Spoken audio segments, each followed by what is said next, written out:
All right. I will refresh it at some point, right? I'll review this again in an extra session. So now observe something quite interesting. If you look at this point, so look at this perpend and this. What about this point, A, P? What happened to P? A P did not get rotated. It just got stretched by a factor. Let me call lambda 1. Likewise, this got stretched to this point, isn't it? Likewise, Q got actually shrunk to this point, and this is also Q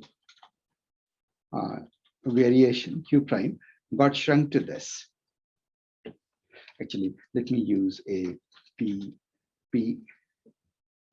prime and Q prime, and let me just assume that on the other axis it is implicit, isn't it, guys? So Q shrunk by a factor of, let me say, a Q went to a Q prime by a factor of lambda 2, and P went to P prime by a factor of lambda 1. Lambda 1 is a greater than 1, right? So it got stretched and lambda 2 got shrunk.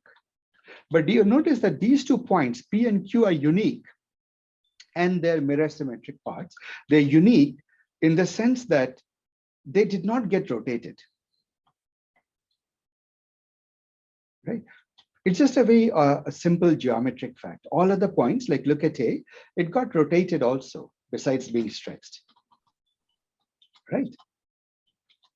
So the direction in which this P and Q are, these are called the principal directions. Principal directions. These are principal direction.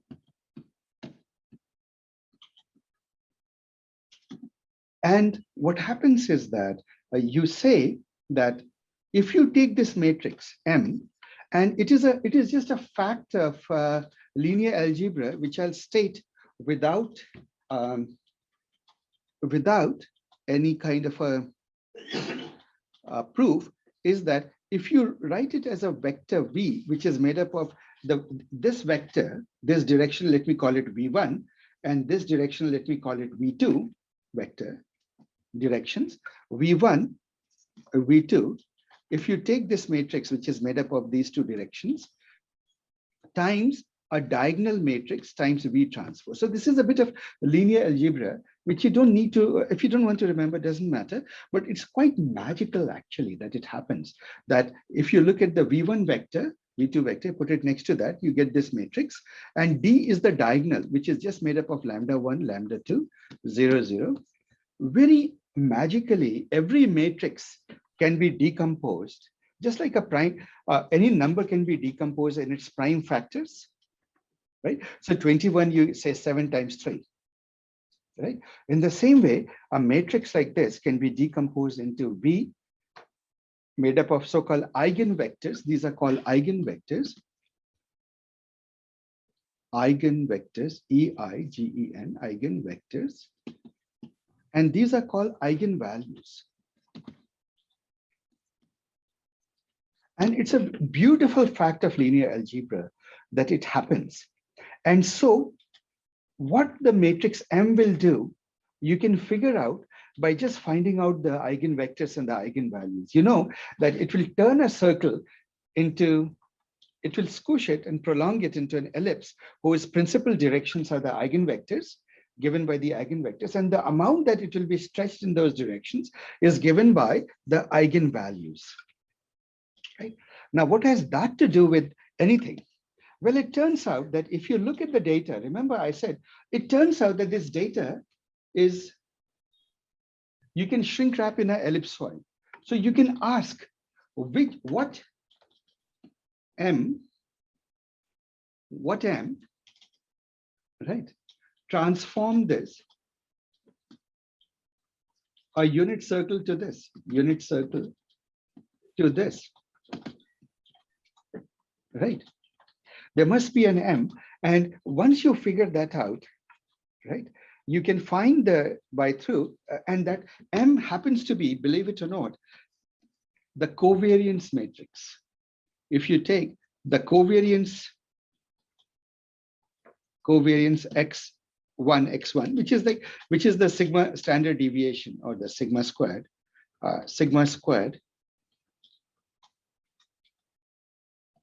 x1, sigma squared x2, and then covariance of, or it is called sigma xy,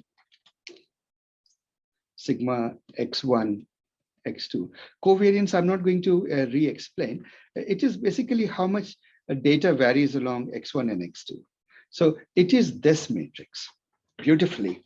And so in other words, the covariance of the data tells you what that matrix would be, whose decomposition would produce the shape. And therefore, what you can do is you can say that if lambda1 is much, much greater than lambda2, you can throw it away and you have dimensionality reduction, because you can just look at the line. You can assume that all the data falls along the first principal axis, right? So you can throw away some of the lambdas, some of the directions or eigenvectors, and you get dimensionality reduction. Now, what I did is obviously a pretty brisk-paced recap of what eigenvalue decomposition and principal component analysis is. So that will help us solve, going back to our situation, where are we? That will help us in situation number A, isn't it? We can use, when data looks like A, we can solve using principal component analysis, right? But what if data looks like C? How do you dimensionality reduce? You know that there is a lower dimensional surface, a line, a green curve on which data sits. But how do you represent it with a single dimension? How do you discover that, right?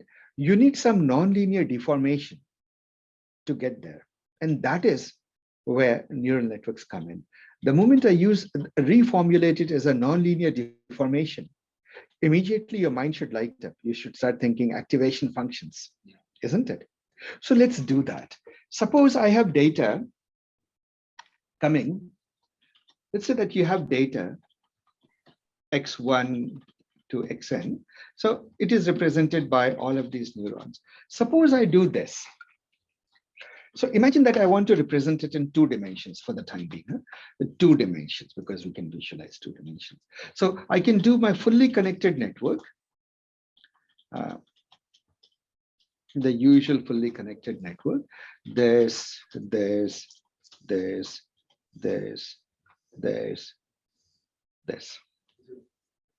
right?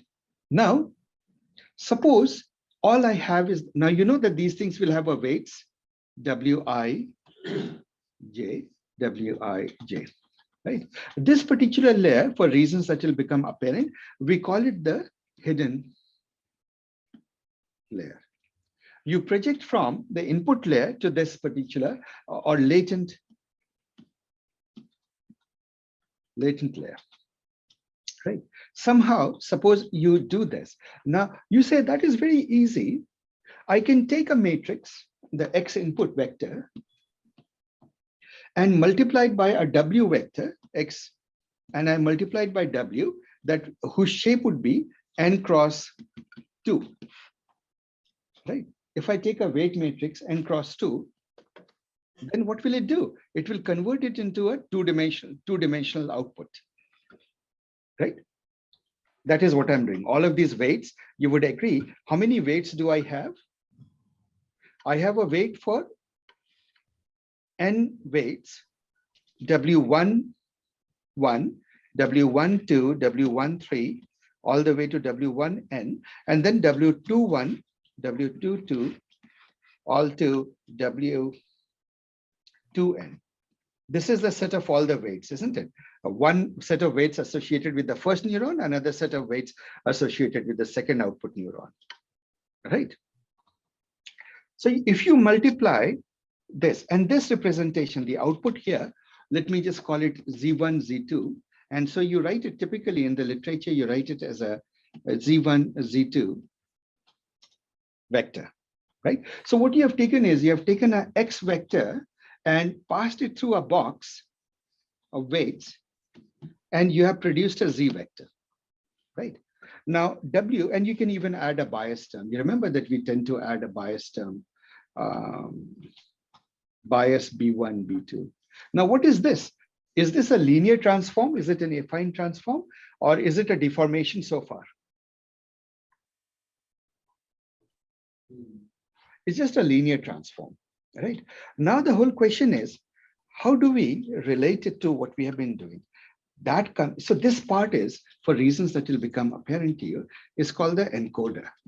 Now, what do? You say, all right, let me take this structure. Right, so here you have N, here let's say you have 2. This is called the encoder. And I'm not writing the edges. Right, and then you do the opposite of this.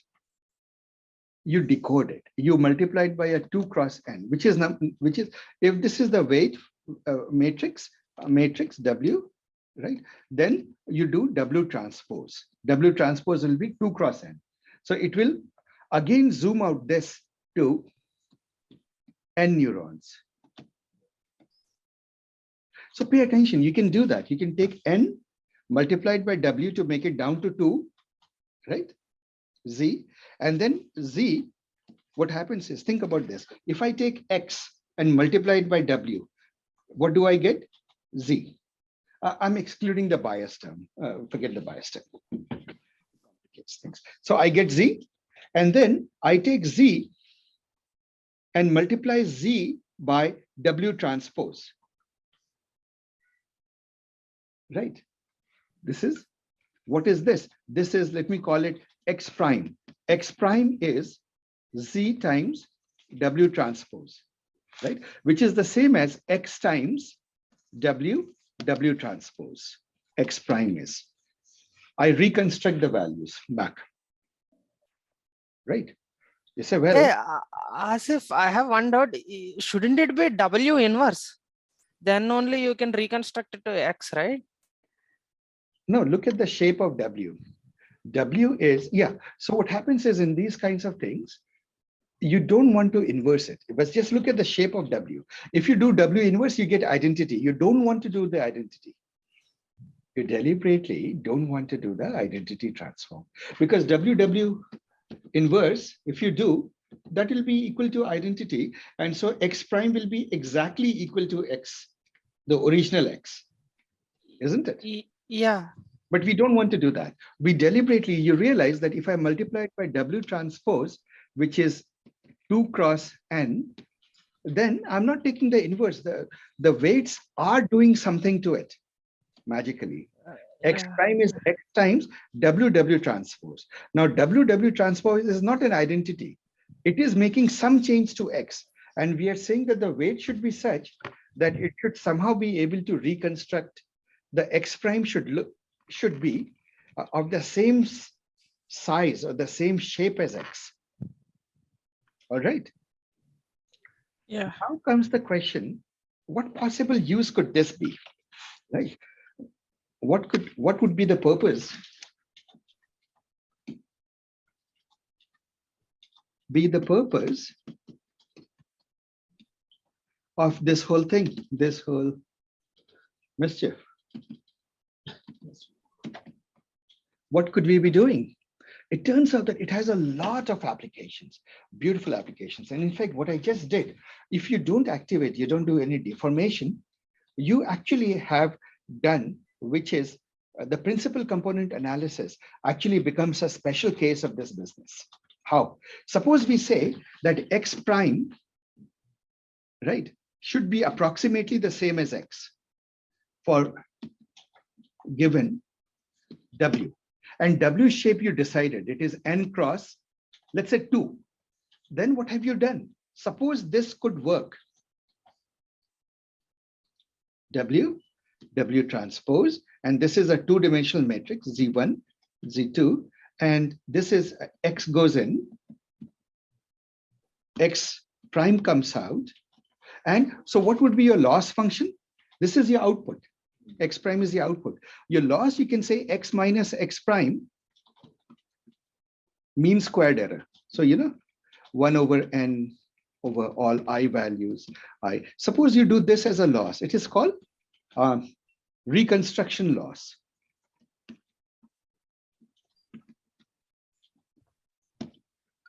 reconstruction loss. You say, well, good grief.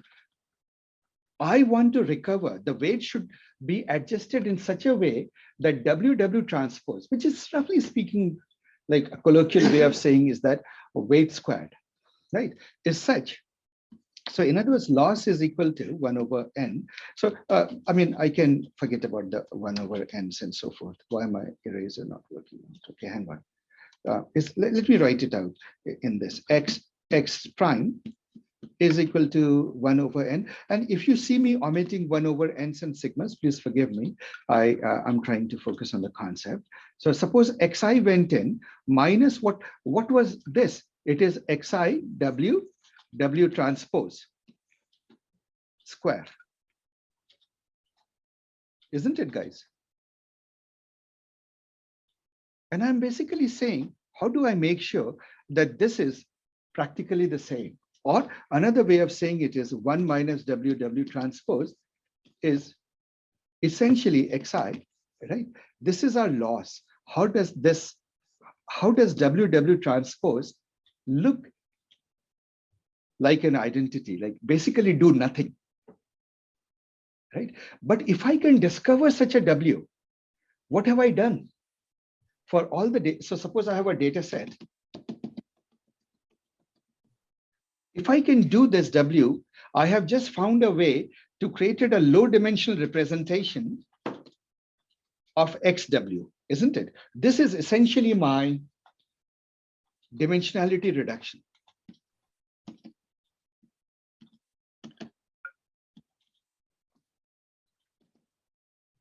Are we guys together? That's all I'm doing.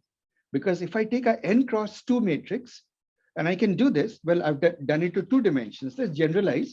If I did it to, if W was, if shape of W is, dimensionality of W is n cross m, where m is less than n, right? Then what have you done? If you could successfully find such a W, you have found a way to reduce the dimensionality of X down to M, right? The lower dimensional M representation. So you can say, well, this looks suspiciously like a principal component analysis. That's what it was doing. It was also a linear. Now look at W. W is a linear transform, isn't it? Yes. It's a linear transform. It's just a matrix. So we have found a matrix that will reduce this. And so the lesson here is that in the language of deep neural networks, effectively, that encoder part is nothing but principal component analysis. A principal component analysis is nothing but a linear encoding to a lower dimensions, isn't it? Because remember, we haven't applied a distortion function yet, right? But that gives us a wonderful idea. What is the idea? What do we do when, suppose, we get the data like our case C? Case A, case B is hopeless. Case A worked with just W itself. You know that a simple W won't do. A simple linear matrix multiplication won't do for getting to C. But what will do? Can you make a guess? That's right. All we need to do is throw in a bit of deformation. And what will bring us the deformation? The activation function. And so we say, hey, this whole thing is beginning to now sync. This is beginning to look rather lovely, because if I have to deal with case C, all I need to do is say Z is equal to X times activation of W, right? Or sorry, this is a XW, just activate it, right? And of course, I forgot the bias term, but who cares? XW. Do you see that? If I just apply a distortion function, my hope is that the line will get bent now into a shape. And hopefully that shape is the shape of the data, and now through back propagation, we can learn all that. Am I making sense, guys? So you have generalized what would be a linear transform, which would be principal component analysis, to a more powerful way of finding non-linear lower dimensional surfaces to represent the data, right? Are we together, guys? Are we seeing the point? Please speak up, those of you who are on remote. Speak up, is it clear? No, you're making A to C here, or what is it? Yeah, I'm saying that A was this. Look, let us reconstruct the situation. Go back up. Let's go back up. Where are we? I went too far down. Look at this situation. This case, we can represent simply as Z is equal to X dot W, isn't it? Multiply X with this, right? So if you were to make an encoder layer, what would you do? Input is X1, X2, output is just one, Z, right? This is your neural network. And all you're doing is finding the weights, W1, W2. So Asif, are you pointing at A or B? I am pointing to A. At this moment, I'm trying to solve the A situation. Okay. Would you agree that this is what it is? Every point goes to just a point Z. This is Z is equal to wherever location on the line, isn't it? Am I making sense, guys? Your line is represented by one dimension, right? The only thing that matters is what is the distance from the origin, that is Z, of a given point, isn't it? Every point I can represent it as the distance from the origin along this line, right?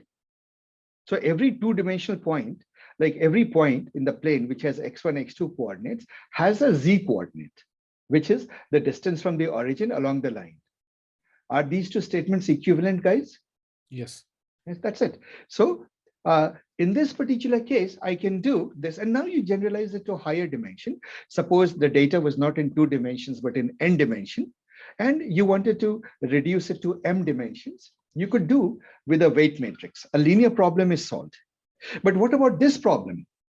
How do we solve this?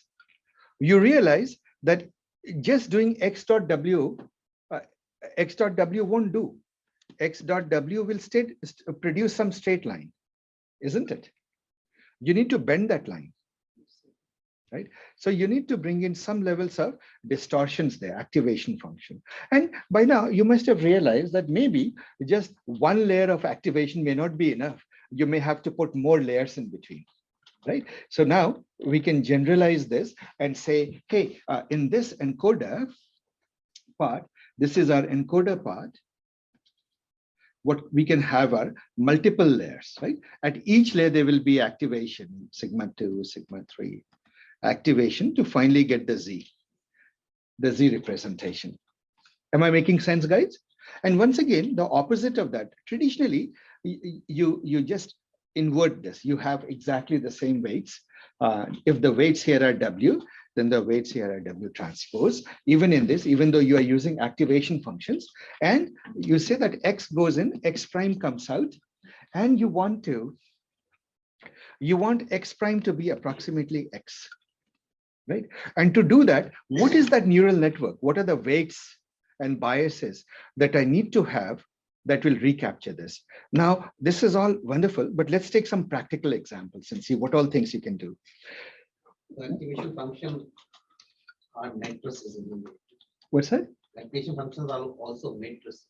No. Activation functions are sigmoids. Remember, sigmoid, tan H, tan H. You know the logistic function, logistic, tan H, etc. Or ReLU, ReLU family. Any one of those things.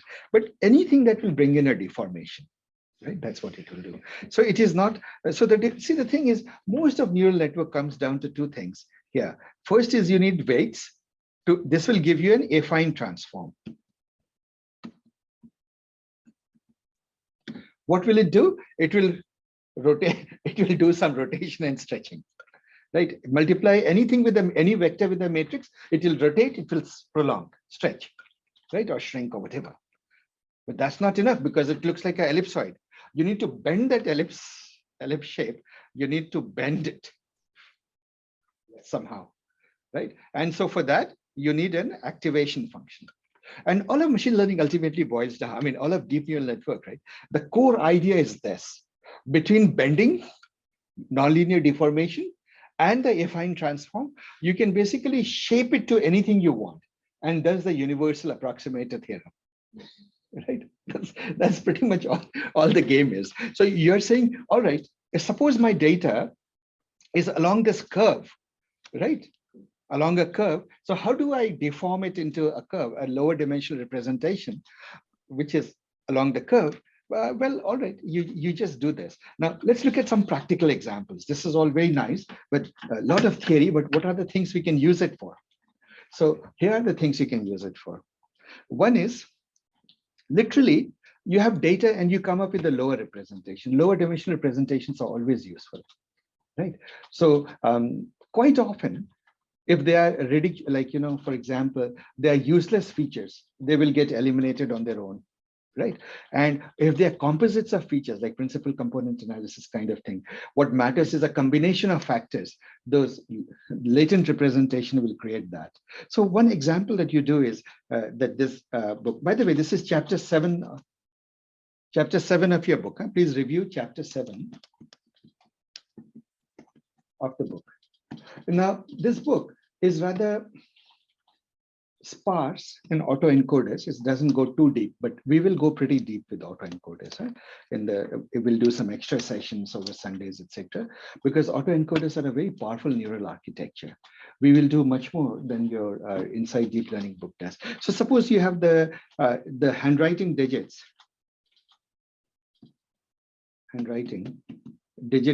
database. It's a database of images, 28 pixels by 28 pixels,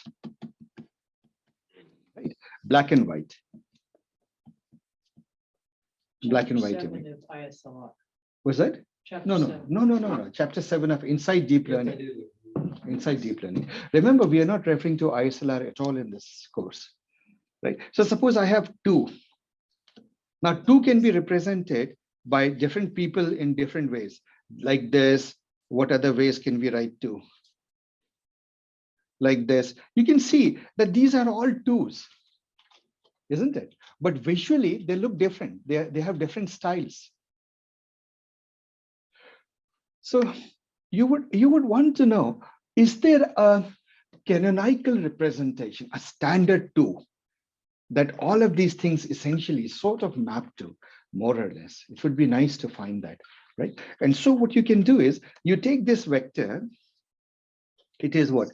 A 768 dimensional vector, no, 28 by 28. No,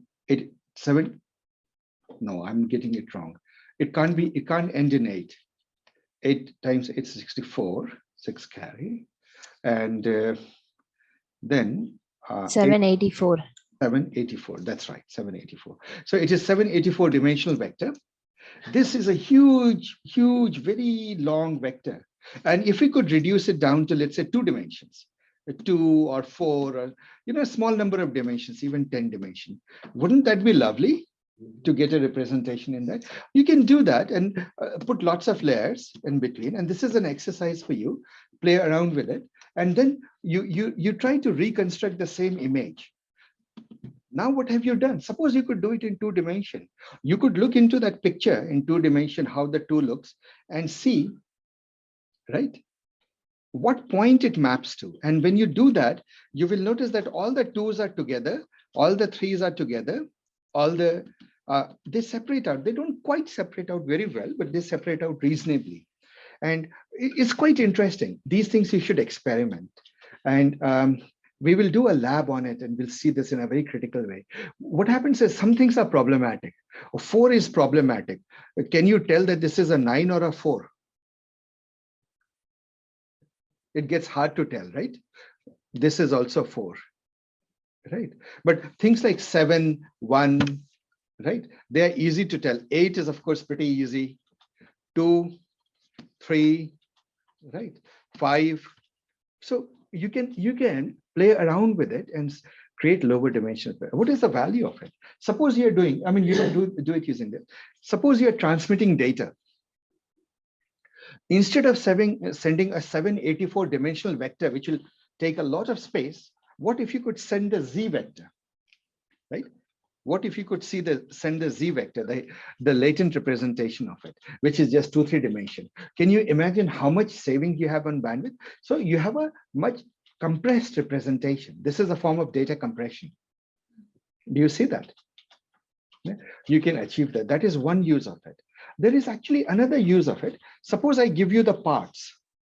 Now, A is this, B is, now there's more So to it. Asif, the X dash, is Yeah. it in a lower dimension? Is it No, it's in the um, original dimension. X dim X prime is equal to dim X, which so is where is the dimensionality reduction happening? Z dimensionality of Z Mhm. is much less than dimensionality of X, right? Input. Okay. So this could be, let's say, a 2-dimensional, right? For example, this is 784 dimension. Our image, a basic digits image, 28 pixel by 28 pixel, is 784 dimensions. And you're creating a Z of just 2 dimensions. For example, do you see What is the point then of X prime? Oh, but how would you discover the Z? The point is, in machine learning, you need a loss function Yes. to optimize on. So you need to do this and do gradient descent on this, right? You need to have your weights W, right? W is Okay. argmin, right? So it's basically, it is the argmin of some loss function, isn't it? You will have to do argmin W. In other words, you will have to do the gradient descent, right? Minus alpha gradient of the weight of the loss X prime. So unless that is why this is called the reconstruction loss. See, remember, you cannot discover W, especially with the activation function in between, right? Unless you have a loss function. But once you have learned it, then you can throw away the decoder and keep only the encoder. Then you can just keep this. And this is your dimensionality reduction. Isn't it? X goes in, Z comes out. Do you see the point, guys? Right. Then you So throw. at this point, we don't have any labels. There are no labels. You don't need labels. Okay. But now there's some very interesting things you can do.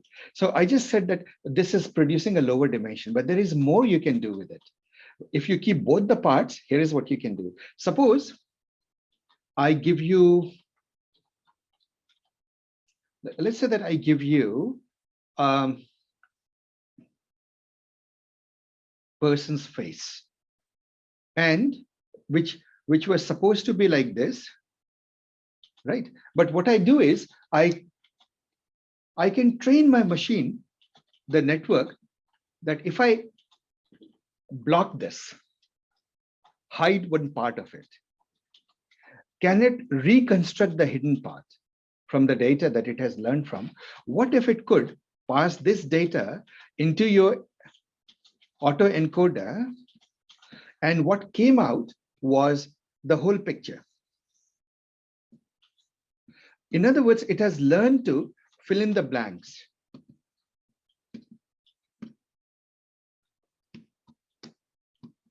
You can train, autoencoders can be trained to do that. That why is this useful? Imagine a picture in which some part of the image has coffee on it. You spilled coffee on it. And what it does is, it knows how faces look like, so it can reconstruct the missing information. Wouldn't that be lovely? And you realize that this can do that. You can train it to do that, the autoencoder to do that. You could do other things. For example, suppose I take this picture and for whatever reason, the faces got mixed up. So what happened is the eyes came here and the nose somehow ended up here, right? Can we train this to look at this picture and say, hey, the parts are in the wrong place, right? The parts are in the wrong place. Let me, what it should be like is obviously, it could move the tiles around and reconstruct the face properly from the pieces. That would be a good puzzle solver for you, isn't it? Do you see that, guys? Right. So this too solve the puzzle. And it's amazing that autoencoder, if you really think a little bit about it, you can train the autoencoder to do this. Right? Because you create a loss. How would you, so let's think through this. How would you train to do this? Fill in the blanks. Let's think through this.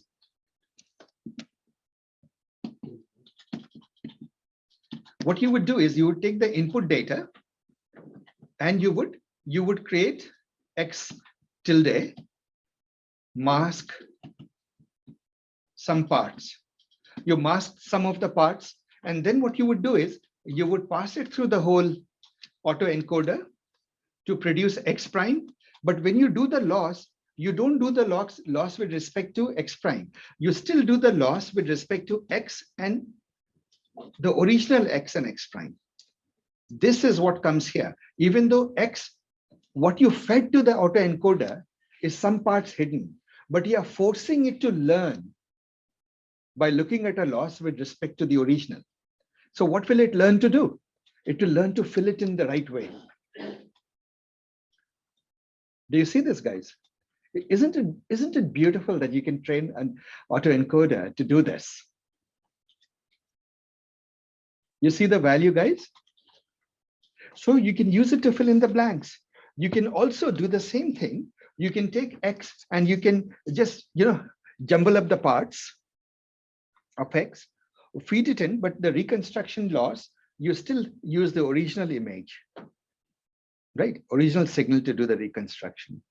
Another part that you can do with this is the so-called denoising and denoising autoencoder. What if we did this? We took X, we add some noise to it. So it is like X tilde, noisy X. So for example, you take digit 7, very clear 7, and now it looks like this. It goes to, and 7 is sort of visible in there somewhere, slightly. But what you do is you pass it through this to produce X prime, and you force it to produce X prime like this. X prime, right? This is your X tilde. Now, if you could train your autoencoder to do that, what have you just done? You have created a denoising autoencoder. You have created a machine that can remove noise from data, isn't it? And isn't that lovely that you can do it? Because it is all coming back to the same fact that your loss function is against the original, not against X tilde, but against the original image. Original data, right? So you can denoise your thing. Now, there is more to it, like how do you denoise and what are the things you do?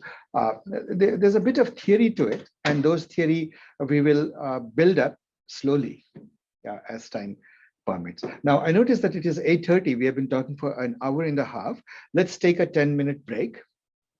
10-15 minutes break, and then we'll continue. But ponder over it, guys. And this is, do you see how powerful this idea is? What used to be essentially, if you think about it, this is a generalization of a principal component analysis, isn't it?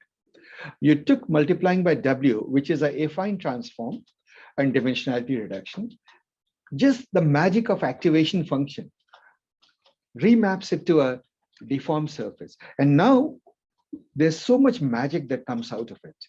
So much that you can do with this reconstruction loss function. This is often called self-supervised learning. Can you guess why it is called self-supervised learning?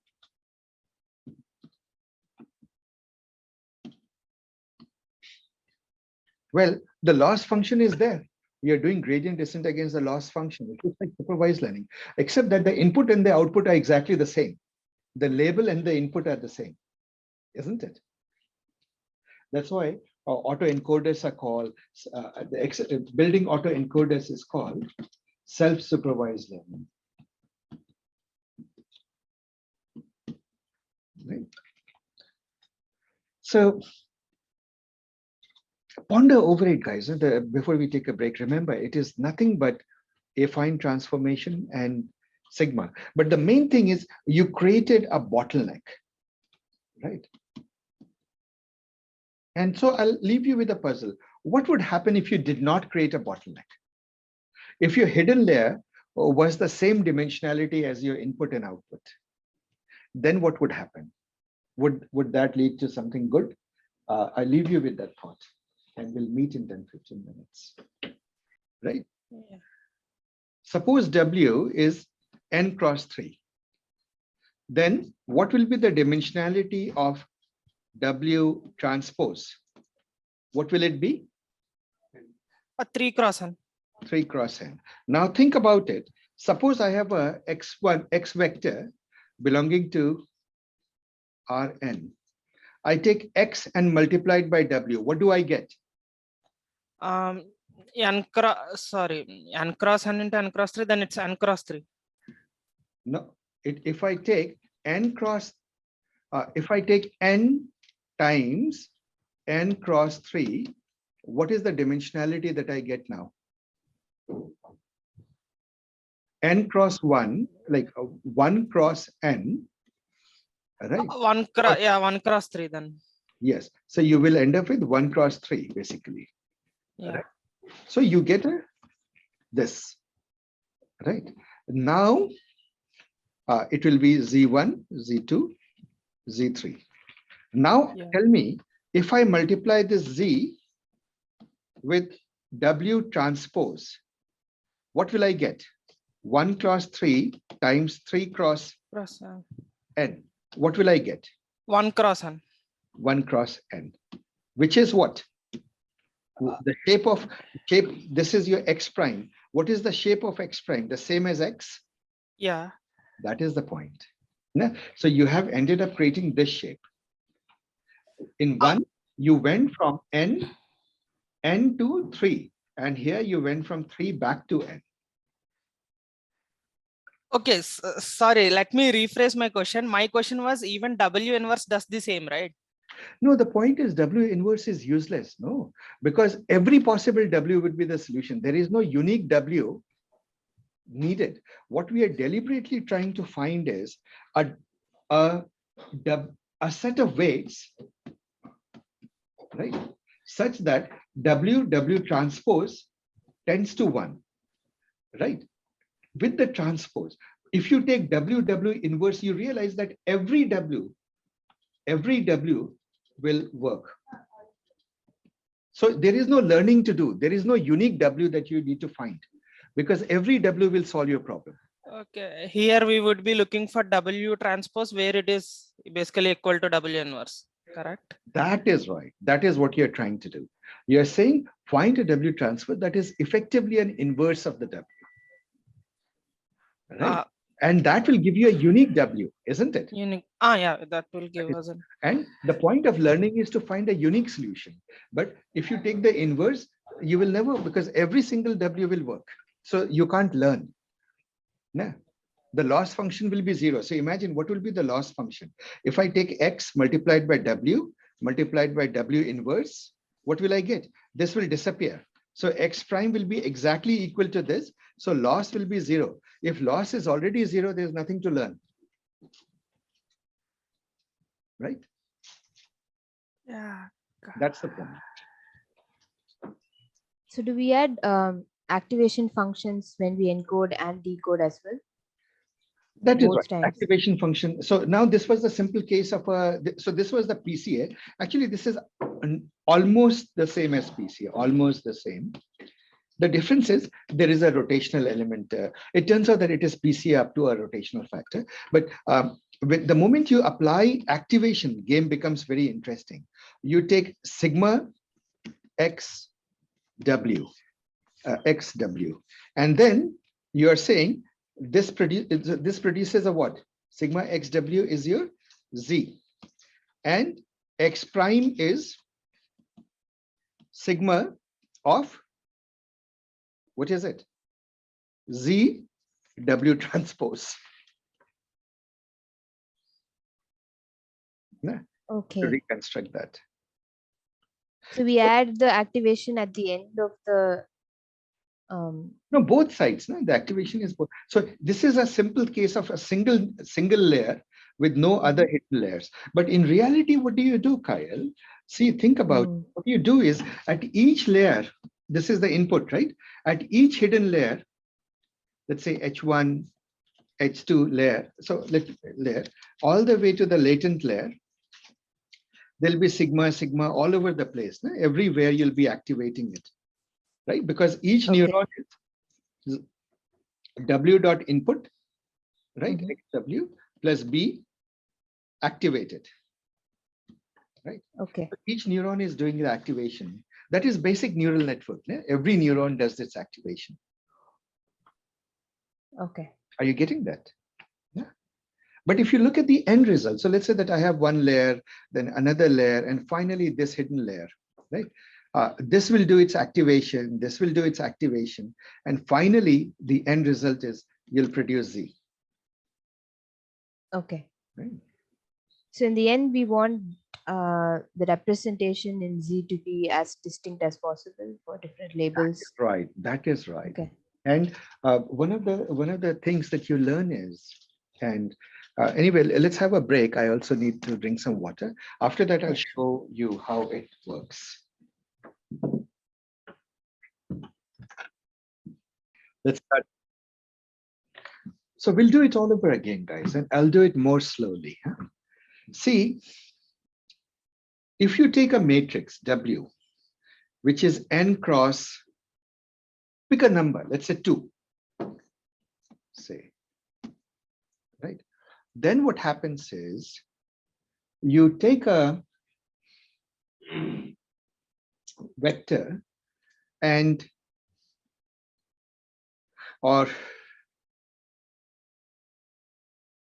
you take a vector which is x1, xn, right? You multiply it by W, what do you get?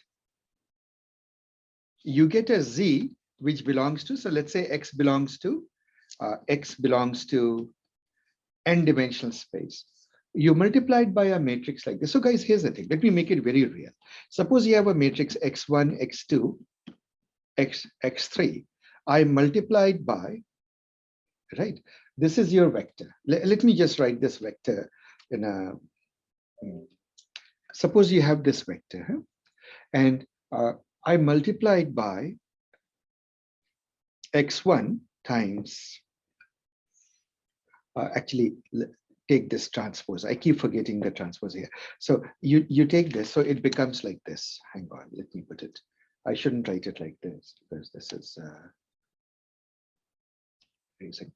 let me write it like this. When you take the vector x1, x2, x3, right, which is a 3 cross 1 vector, you take its transpose, x transposes, and I keep forgetting to transpose the x, just assume that I do that.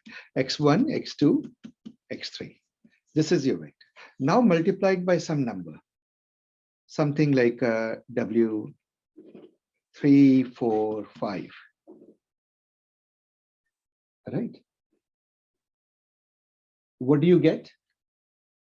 And I multiplied by 3 and then 1, 2, I don't know, 6, something like this. What do you get, guys? From this, what will you get? You'll get a vector of, what will you get? You'll get 3x1 plus 4x2 plus 5x3. And the second one you will get is, you will get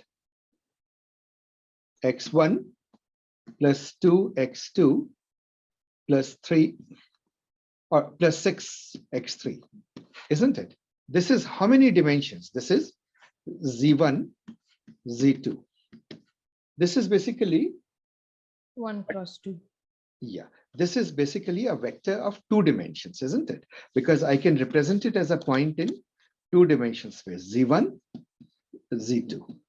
right? So you have taken a point which was there in 3 dimensions, x belonged to 3 dimensions, and you have using this w, you have mapped it to a z which belongs to how many dimensions? 2 dimensions.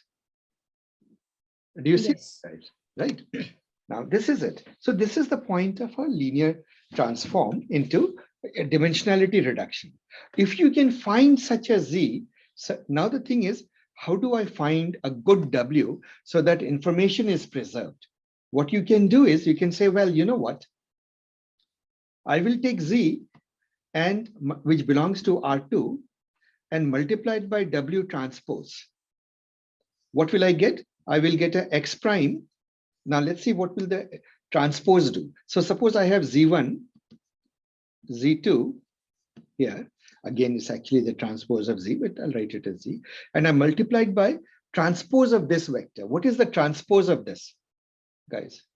It is 3, 4, 5, 1, 2, 6, isn't it? W transpose. Do you agree, guys? Mhm. Now let's multiply it out. This will be Z1, 3 Z1 plus Z2, right? The first one.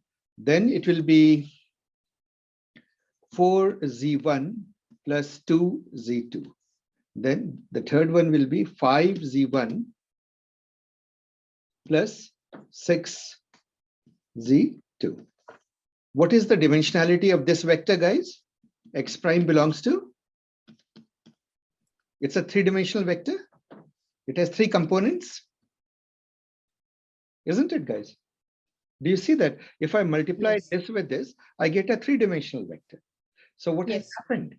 I have taken an X multiplied by W, X belongs to R3, to produce Z belonging to R2. And I've taken Z multiplied by W transpose belonging to R2 to get X prime belonging to R3. Now you say, well, that's a pretty exercise, but what am I learning? Now you put a constraint. You say, let the loss function be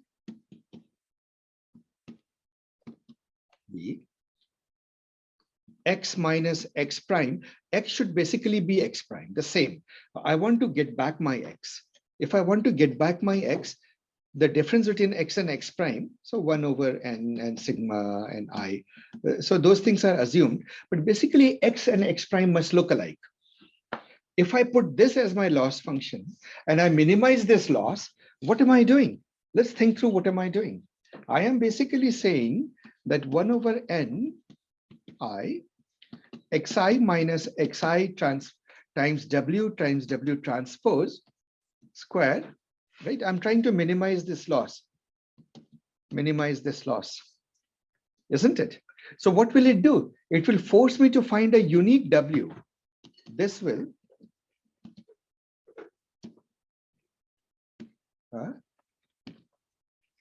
W such that so this I can write it as xi identity minus W transpose, right? Square, right? Xi square. Basically this thing square, but such that L is minimized. Right? You find a unique W such that W transpose looks like 1, right? Approximately, or is like 1. Do you agree? So far, so good, guys? Kyle, are you following me so far? Yes. Right? That is it. So this is, it turns out that in the language that we are using, this is your principal component analysis effectively. Up to a small modification, but let's say logically this is your principle because you did only linear transforms. W does what? So suppose I look at Z belonging to R2, X belonging to R3. If I can solve this unique W, then XW is a dimensionality. Z is equal to XW is a dimensionality reduction, isn't it? And by the way, I'm screwing up my X transpose W, etc., etc. But it is a dimensionality reduction. Would you agree? Because I went from 3 dimensions to two dimensions. Kyle? Yes. Yes. Right. And why did I have to do the decoder part? Simply because I needed to create a loss function, right? That I can minimize. But ultimately, I've come up with a dimensionality reduction technique. Now, this is a linear thing. This is essentially equivalent to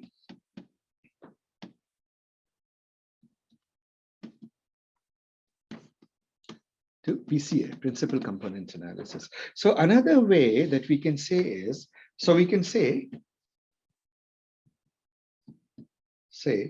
that PCA is the decoder, the encoder part of the encoder part, this part of the autoencoder. Encoder without activation. Remember, we did not apply any activation.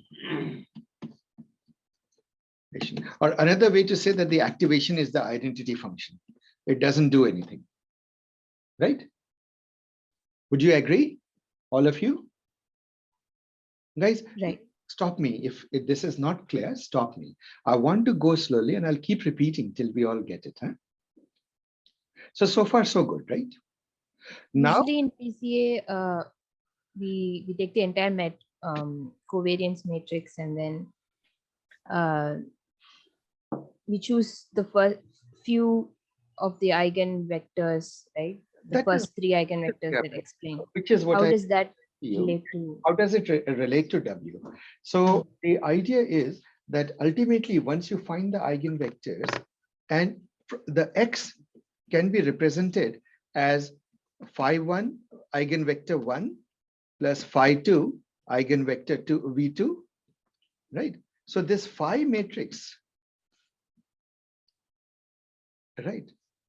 So there is a transformation from X to this, isn't it? Something converts when you go to your ellipsoid and you have V1 direction, V2 direction, and every point XY, every point, let's say X1, X2, goes to what? It gets projected into a new vector space made up of the V1, V2 axis, isn't it? Right. And if I go V2, let's say, for example, or even if I don't throw, what is it? There is some matrix M that rotates it into a point that can be in the V1, V2 space, V1, V2 direction. V1, V2 are just a new coordinate system, isn't it? It's just a rotated coordinate system. Would you agree? Right. Yes. And so there's some matrix that takes this and does this, right? And that is your weight matrix. Okay. Right? In this new language, that's what it is, right? And those are all linear transformations of the data. Okay. That is all. It's not so easy to find the same, like when it was linear, we could just use the covariance matrix. But at this point, since there are non-linearities, we cannot use the covariance. No, I did not even do the activation. I'm saying activation is just unit function, right? Okay. So it is related to the covariance matrix. These weights are related to the covariance matrix, right? Okay. To the eigenvalue decomposition. But there's a little bit of math connecting the dots. I'm deliberately not there because already people, you guys are having Okay. relating to it. Let's not get into the math. But basically, the two are equivalent. I have reformulated it into a more intuitive language. No, this is far more intuitive. Okay. One goes, X vector goes in, Z vector comes out, isn't it? Through a simple W matrix transform. And your idea is find the best, the best W such that X prime, you minimize this, right? Which is the same as saying WW transpose is almost like 1. And when you think about it, WW transpose is a what? It's a square matrix, isn't it? Symmetric. Okay. Symmetric, yeah. And you're basically trying to make it look diagonal, yeah, to the first approximation. So we leave this for that. But so far, are you realizing that we have done a linear reduction of the data to a lower dimension space with a W matrix? To make it non-linear, all we need to do is activate this. If I apply an activation function, what will it do? Right. It will still, so for example, let's look at this case. I had a three-dimensional vector, x1, x2, x3, multiplied by a weight matrix. This weight was, again, 3 cross 2. What did I get? I got a z1, z2, right? This is what I got, isn't it, guys? Now, suppose I activate this. Activation is just applying activation to this. It will still remain a two-dimensional, isn't it? Do you agree, guys? If you activate x dot w, whose size is Yes. right two-dimensional, activation is not going to change the dimensionality of it. It is just going to deform or create a nonlinear deformation to it, right? Right. So if the curve, the data is like this, and you can't fit it to a straight line, all you need to do is you need a deformation from here to there, right? Or a chain of deformations, not just one. So you need many hidden layers in between that will create you the deformation, right? That is all. That is what an autoencoder is. Now, the encoder part does the dimensionality reduction. The decoder part you need, for example, to do the reconstructive loss, the loss between x and x prime, to minimize so that you can discover the W's, W transform. So you can discover the W. We don't do, when we do in the decoder part, we don't do like sigma inverse or something. Of course, no. You always activate. There is no such thing as sigma inverse. You Yeah, activate, okay. you do Z, you keep on activating each layer forward. Remember, in this Okay. is nothing but your feed forward network. At each layer, you activate. You All never right. reverse activate, you always activate. So if it is ReLU, at each layer, you keep on applying your ReLUs. Okay. It's as simple as that.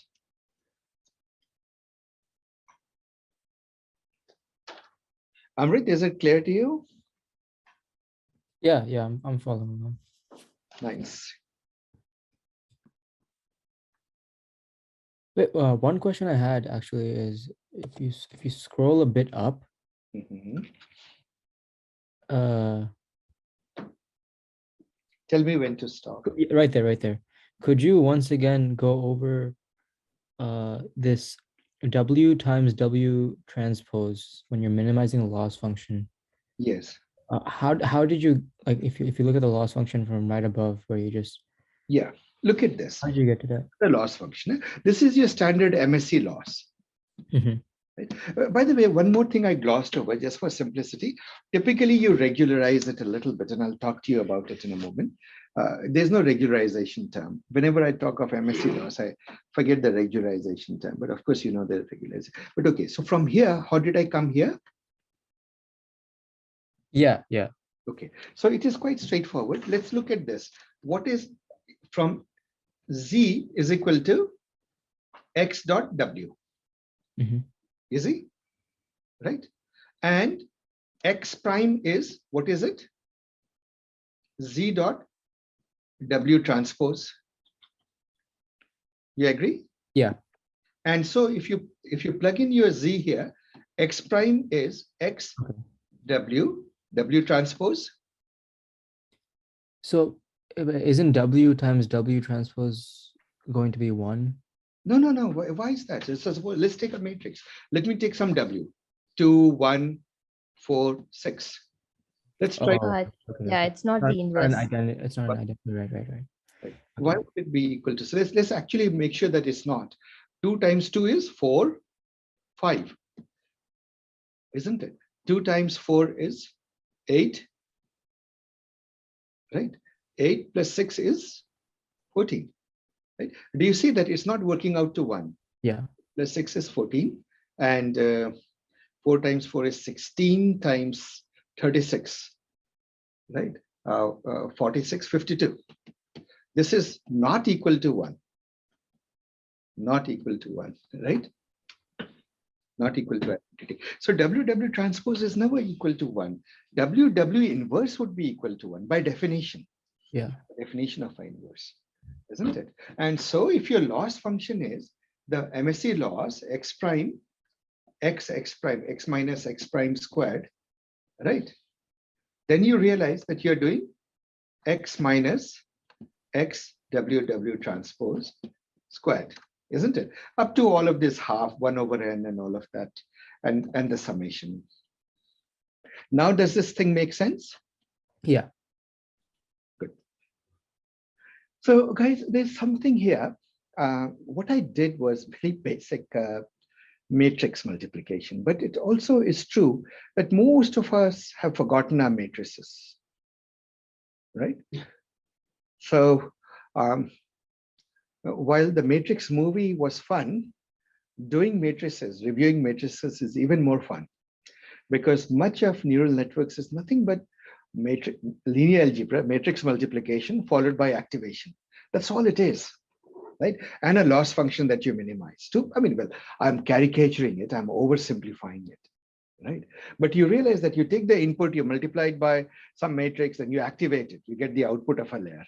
Then that output goes into the next layer. Once again, it gets multiplied by some other matrix, it gets activated, you get the results from the second layer.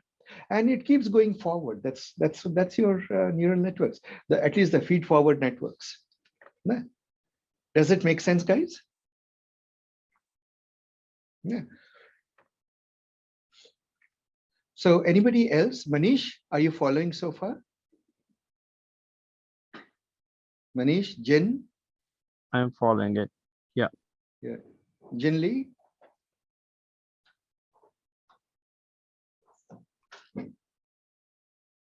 Jin is not responding, but I'm hoping is following. Okay, guys, so this is it. Huh? This is the autoencoder. Now comes an interesting question. Why did we create? I'll ask you. Anybody has a question? Someone? Hari? Yeah, I have one question, Asif. So where do you build the model? So on Z after reduction, you build the model and then you get back, or you build the model on X bar? That's where I was confused completely. Okay, let me answer this question. See, the purpose of this, in this particular case, is dimensional. To come up with the, so what is the goal? Create a lower dimensional representation of X, right? So Z is your goal. Yeah. Finding Z is a goal, right?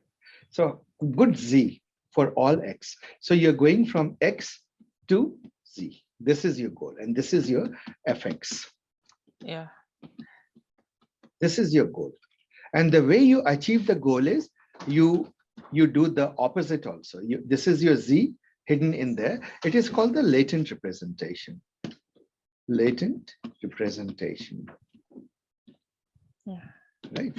And the way you do that is you go from X to Z, and then you undo that by doing X prime, right? And then you need a loss function to learn how to find Z, right? Because in machine learning, you always need a loss function. And so you can't get a loss function directly here. How would you know? The autoencoder technology says that one way you can do it is reconstruction loss. That is why it's called the reconstruction loss. Does that answer your question? You minimize this reconstruction loss. Asif, I got that part. My question was, okay, let's say the C graph was there, right? Using your dimensional rejection, we get it to A. So on A, then we build the model, is what I'm thinking. That means in this case, X was C, Z was A. So on A, you build the model, then you do this decoder stuff, and then you get the output back. That's what I was thinking. I want to know whether I was correct, I was wrong. Yeah, see, what happens is that, let me go back to your C, that you are referring to.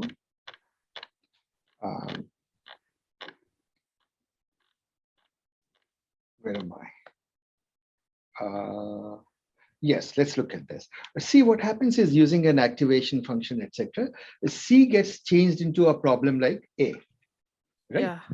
You have solved the problem because now in A, you can represent the two-dimensional a point which has two dimensions, x1, x2, to a point in a single dimension, z. Z is simply the distance from the origin along that line, isn't it? In this particular case. So you have achieved your goal. That is it. So here the goal is not to make a prediction model. Here the goal is just to come up with a good representation, a lower dimensional representation. That's all. Okay. Got it now. Now the goal was just converting that C to A. Got it. That is it. That is it. That is one way to look at it. Right. Anyone else, guys, needs more explanation for this? So in a way, B doesn't get solved, right? What doesn't get solved? The B.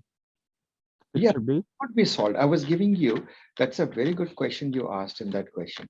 See, what I was trying to tell you is that solvable problems can be solved, right? So A is solvable because it's linear. The C is, you know that there is a relationship between x1 and x2. It just happens to be non-linear. Right. So you can solve it. But in real life, you'll also encounter cases like B. That is why it is called the null hypothesis. Right. Null hypothesis means there is genuinely no relationship between x1 and x2. And so you can never build a model to predict one from the other. Look at it. For any value of x1, there are infinitely many values of x2. Right. Right. So this you always have to know that sometimes you may try to train, but the data rules. The data is saying there is no relationship. So don't try to build a model. Don't try to learn from this. Right. Right. Makes sense. Yeah. So you will never be able to reduce the dimensionality here because you cannot. The points are occupying the entire feature two-dimensional space. Right. Yeah. Do we generally use this for classification, or is it even useful for regression? See, why would you reduce the dimensionality is the question. You Yes. reduce the dimensionality because the purpose is when you reduce dimensionality, you don't look at it as that. You say you have found a deeper, the latent representation of lower dimension is somehow a deeper representation of reality. Okay. So let's take an example. In medicine, there are many genes, for example, in the human body, right? Those genes turn on and off. They get expressed or non-expressed for certain diseases. Right. So suppose you say that the level of some activation, let's say that some problem or disease is a function of which genes got activated and expressed to what extent. You can do that, but then now you're talking of a genome that's huge. Tens of thousands of dimensions or hundreds of thousands, I don't know, as a biologist will correct me. I believe it's in the hundreds of thousands of genes, right?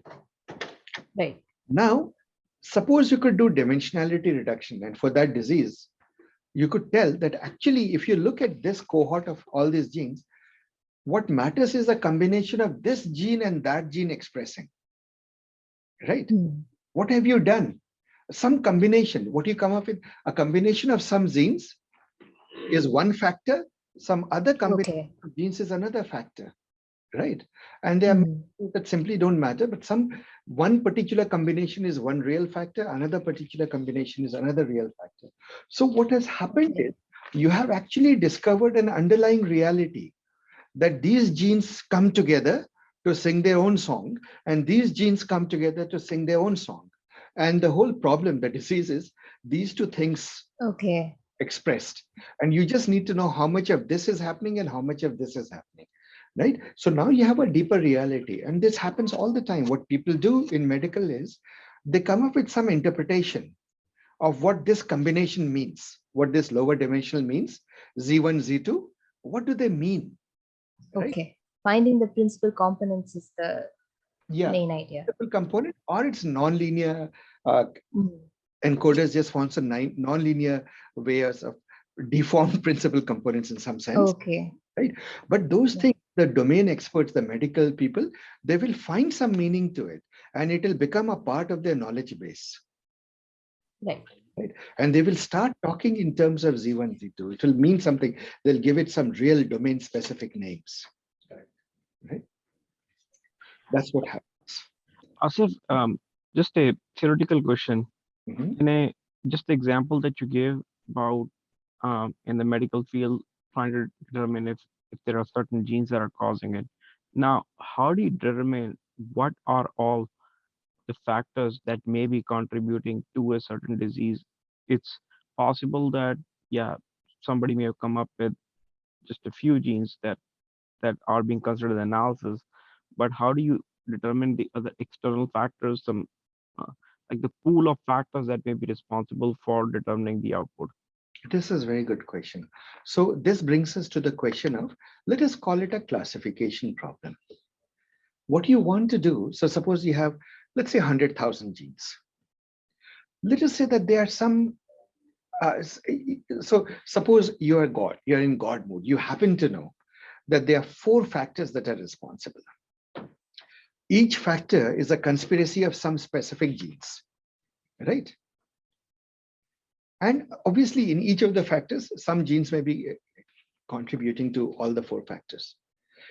Now the question is, how would you know that? What people do is that they take a healthy population and they take a sick population and they look at their gene expressions. Are we together?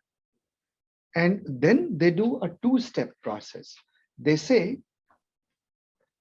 for example, what is the dimensionality reduction we can do, right? Such that, so suppose I have a Z1, Z2, Z4, right? That I can write a classifier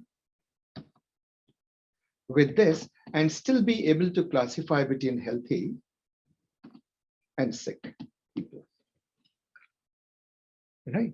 Using just these 4 factors. So in other words, what I'm saying is take this big genome, reduce it to Z1, Z2, Z3, Z4, right?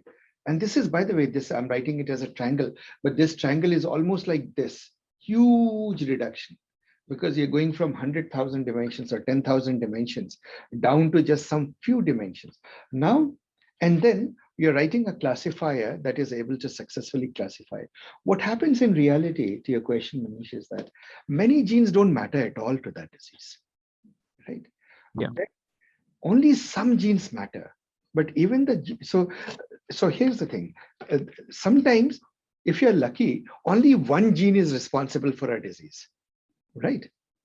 So one single gene mutation will lead to a disease, and you can quickly identify it between the sick and the not so sick. But most diseases like diabetes, etc., the genetic component is polygenetic. In other words, it's the conspiracy of many genes causing that to happen, right? And so what will happen is when you do dimensionality reduction, your lower dimensional representations, each of the factors will be a conspiracy of many genes. And when you discover those, it's quite a landmark thing, because now you have found out that small subset of genes that really is affecting you. It is called the load factor of the gene. Some genes will have a huge load factor in contributing to that fact, in contributing to this. Are we getting it? And Yeah. a way of throwing away all the genes that you can safely ignore. Now, that brings us to a very interesting breakthrough.